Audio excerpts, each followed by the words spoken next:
औज़ुबिल्लाहिमिनश्शैतानिर्रजीम बिस्मिल्लाहिर्रहमानिर्रहीम अल्लाहुम्मा सल्लि अला सय्यिदिना व मौलाना मुहम्मदिन अब्दिका व रसूलिका व सल्लि अलल मुमिनीना वल मुमिनाति वल मुस्लिमीना वल मुस्लिमात बिस्मिल्लाहिर्रहमानिर्रहीम। The Holy Prophet sallallahu alaihi wasallam says, seek knowledge from Khaydat who cave।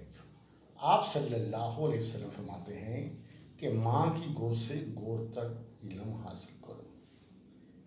इल्म की इसी सिग्निफिकेंस और इम्पोर्टेंस को सामने रखते हुए आज हमने मॉडल का टॉपिक चुना है। तो सबसे पहले जो आज मॉडल आपको मुतारफ़ कराया जा रहा है, जिसको आम लफ्ज़ों में हम कहते हैं कैन, जबकि अंग्रेज़ कहते हैं खान। क्या कहते हैं? खान। तो खान जो है ये ताकत के इज़हार के लिए, कौन सी ताकत? जिस्मानी ताकत, ज़हनी ताकत और रूहानी ताकत के लिए इस्तेमाल करते हैं। खैन का इस्तेमाल कहाँ होता है? फिर सुन लें, जिस्मानी, ज़हनी और रूहानी ताकत के लिए हम इस्तेमाल कर सकते हैं किसको? खैन को। किन मीनिंग्स में? सकता है, सकती है, सकते हैं, सकते हो के मैनों में। मैं दौड़ सकता हूँ, वो खाना पका सकती है, हम वहाँ जा सकते हैं, हम सो सकते हैं। तो बात ये है, ये ताकत का इज़हार, वो ताकत जो रब्बे कायनात ने इंसान को दी है, वो ताकत जो कि महदूद है, इसी ताकत के बारे में जब हज़रत अली शेर खुदा रज़ी अल्लाह ताला अन्हु से जब किसी शख्स ने दरियाफ्त किया कि जनाब इंसान के पास कितनी कुदरत है, कितनी ताकत है, तो आपने सवाल करने वाले से कहा कि अपनी एक टांग उठाओ। जब उसने अपनी एक टांग उठा ली तो आपने कहा अब दूसरी टांग उठाओ। उसने कहा ए अल्लाह के प्यारे बंदे, अगर मैं दूसरी टांग उठाऊंगा तो मैं गिर जाऊंगा। तो हज़रत अली शेर खुदा मुस्कुराए और कहा बस इतनी ही ताकत दी है अल्लाह ने। ये सुनने की ताकत, पीने की ताकत, खाने की ताकत, जो भी हमारे पास पावर जो हैं, ये अल्लाह की दी हुई। जो इससे ऊपर वाली ताकत है वो अल्लाह के पास है। तो उसके लिए सकता है का मतलब हम किससे लेते हैं? हैफल से। किससे लेते हैं? हैफल से। तो अब बात कर रहे हैं हम खैन की। तो खैन का जो फार्मूला है उसको बयान करने से पहले अगर मैं आप लोगों से पूछता हूँ कि जनाब उस दिन हमने पढ़ा था प्रेजेंट सिंपल टेंस में कि भाई प्रेजेंट इंडेफिनिट की उर्दू में क्या पहचान है, तो आपने फौरी कह दिया था जनाब ता है, ती है, ते हैं, ते हो वगैरह। लेकिन जब अंग्रेजी में पूछा था तो आपने कहा था कि जनाब जिस सब्जेक्ट के बाद वर्ब की पहली फॉर्म आएगी वो हमेशा कौन सा टेंस होता है? प्रेजेंट इंडेफिनिट का टेंस होता है। तो अगर आप मैं ये पूछता हूँ कि ये सब्जेक्ट और वर्ब की पहली फॉर्म और उसके बाद ऑब्जेक्ट है, बात ये सब्जेक्ट के बाद अगर वर्ब की पहली फॉर्म आए तो ये बिलाशुबा ये प्रेजेंट सिंपल टेंस है। लेकिन जब हम सब्जेक्ट और वर्ब की पहली फॉर्म के दरमियान मॉडल कौन सा? खैन। कौन सा? खैन। ये कौन खैन का ये मॉडल है, ये हम लगा देते हैं किसका? खैन का। तो ये ताकत के इजहार के लिए आ गया सब्जेक्ट खैन और वर्ब की पहली फॉर्म, ये ताकत के इजहार के लिए। अब बात कर लेते हैं, फिक्रा बनाते हैं। हंजला CSS कर सकता है तो हम कहेंगे Hanzala can do CSS। Hanzala can do CSS। तो यहां हम हंजला को ये कह रहे हैं कि उसने माशाल्लाह MSc IT में की है और बड़ी अच्छे रैंक में की है, पोजीशन में की है। तो अगर वो CSS करना चाहे तो वो कर सकता है क्योंकि अल्लाह ने उसको ये अहलियत दी हुई है। अब किसी को हमने नसीहत करनी है या राय देनी है मिसाल के तौर पर आओ गरीबों की मदद करें, या हमें गरीबों की मदद करनी चाहिए, आए गरीबों की मदद करें।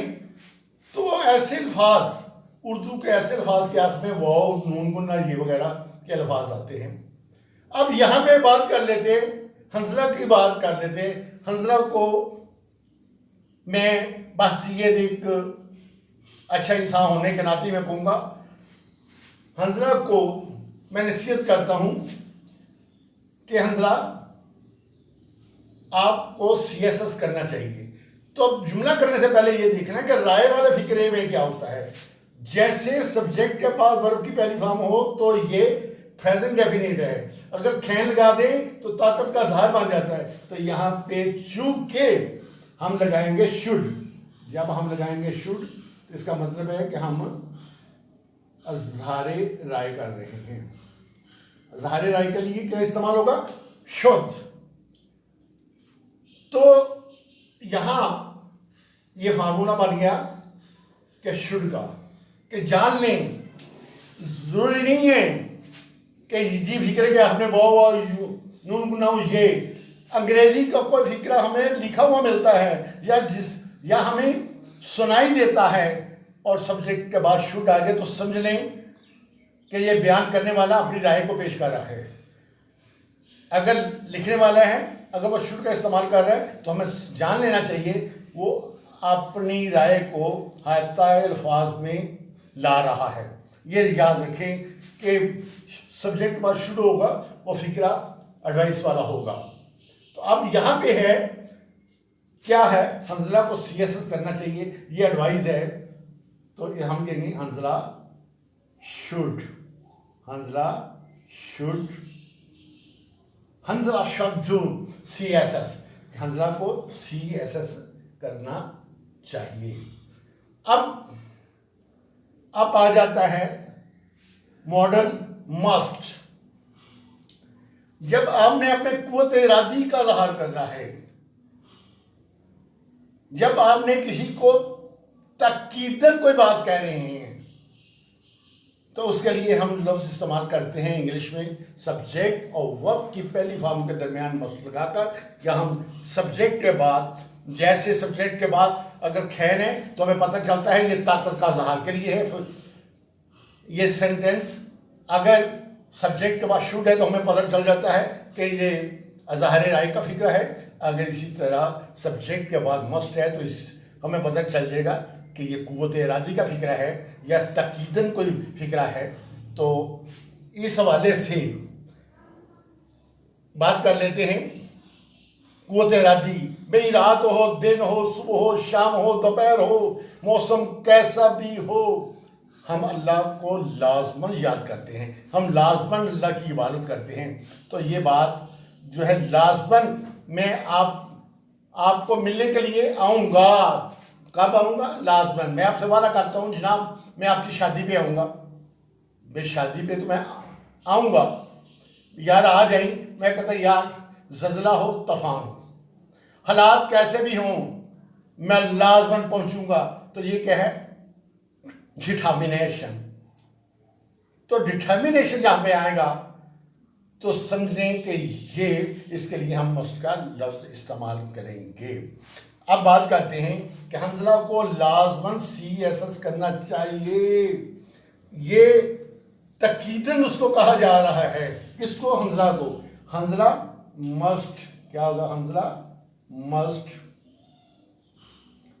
मस्ट डू CSS, कि हंजला को लाजमन CSS करना चाहिए क्योंकि वो माशाल्लाह हाईली क्वालिफाइड है, MSc है, बड़े अच्छे नंबरों में उसने किया हुआ है। तो अब बात यह है कि मुझे हंजा ने टेलीफोनिक खाली मुझे बताया कि भाई मैं ज़रूर CSS करूँगा, तो फिर भी फिक्र ये होगा Hamza must do CSS, Hamza लाजमन CSS करेगा। अब आते हैं अमकान के लिए, जिसकी उर्दू में पहचान हो सकता है, हो सकती है, हो सकते हैं, या फिर शायद के अल्फाज वगैरह होते हैं। तो व्यूअर्स इसमें ये बात समझें, अगर अमकान किसी चीज़ का 80% है, तो उसके लिए हम सब्जेक्ट और वर्ब की पहली फॉर्म के दरमियान लगाएंगे कुड। क्या लगाएंगे? कुड। कुड। अगर अमकान हमें 50-50% है किसी चीज के आने का, होने का, तो उसके लिए हम लगाएंगे MAY, माई। माई का लफ्ज आ गया, ये है 50%। अगर अजहार 5% गैप, यानी कि बहुत कम अमकान है, तो उसके लिए लफ्ज होगा, मॉडल होगा माइट।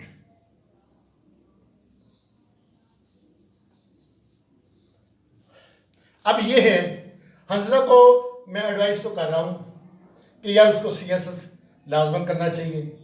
आगे साथ ही ज़हन में गुमान होता है कि हो सकता है कि हंसला मेरी बात माने या ना माने। सपोज यहाँ पे हम कहते हैं, चूंकि हम पॉजिटिव में बना रहे हैं, तो हम कहेंगे कि हंसला, अगर तो मुझे इम्कान है 80% का, तो मैं कहूँगा हंसला खुद अबे टू मी।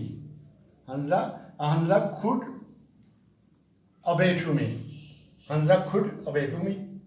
हंसला मेरी बात मान ले, शायद हो सकता है हंसला मेरी बात मान ले। अगर मैं कहता हूँ हंसला माई अबे अच्छा में, हंसला शायद मेरी बात मान ले, 50% है। अगर मैं कहता हूँ कि हंसला माइट आओ में, तो ये है 5% उम्मीद है कि हंसला मेरी शायद बात मान ले। तो साबित ये हुआ कि अमकान के लिए हम खुद का इस्तेमाल करते हैं कब? सब्जेक्ट के फौरी बाद और खुद के बाद वर्ब की पहली फॉर्म। पढ़ने वाले को अगर लिखा हुआ है समझ आ जाती है कि यहाँ पे जो राइटर है उसने 80% का इज़हार किया है पॉसिबिलिटी के लिए। अगर माइक का इस्तेमाल है तो हम कहेंगे 50% का इज़हार है। अगर माइक है तो हम कहेंगे कि यह 5% का इज़हार है। इसी तरह बोलने में भी अगर माइट है सब्जेक्ट के बाद, हम कहेंगे कि यार ये 5% के लिए बोल रहा है बंदा। अगर मैं ईक का इस्तेमाल है तो मैं ईक के इस्तेमाल के लिए 50% है। अगर खुद के लिए इस्तेमाल है तो फिर हम कहते हैं 80%। यानी कि सब्जेक्ट के बाद अगर खुद आ जाए बमा वर्ब की पहली फॉर्म, यानी कि वर्ब की पहली फॉर्म और सब्जेक्ट के बाद खुद आ जाए, तो हो जाएगा, अल्लाह आपका भला करे, 80% काम मैं ही आ जाए सब्जेक्ट और वर्ब की पहली फॉर्म के दरमियान, तो हो जाएगा 50%। और माइट आ जाए तो फिर क्या हो जाएगा, यानी कि सब्जेक्ट और वर्ब की पहली फॉर्म के दरमियान माइट आ जाए तो 5% का काम। तो ये था सिंपल मॉडल्स के बारे में बताया गया। तो अब व्यूअर्स, इस दुआ के साथ और इस नेखाश के साथ, पहले ये ख्वाहिश है कि हमारा और आपका रिश्ता बाहर रहने का एक ही ज़रिया है, वो है कि आपका हमारे साथ सब्सक्रिप्शन का रिश्ता रखने के लिए आपका सब्सक्राइबर होना हमारे लिए इंतहाई बहुत बड़ा एजाज़ है। ये आपकी मोहब्बत और प्यार का हमारे लिए तोहफ़ा है। अब दुआ करते हैं, सुब्हानकल्लाहुम्मा व बिहम्दिका अशहदु अल्ला इलाहा इल्ला अंता अस्तगफिरुका व अतूबु इलैक। अल्लाह हाफ़िज़।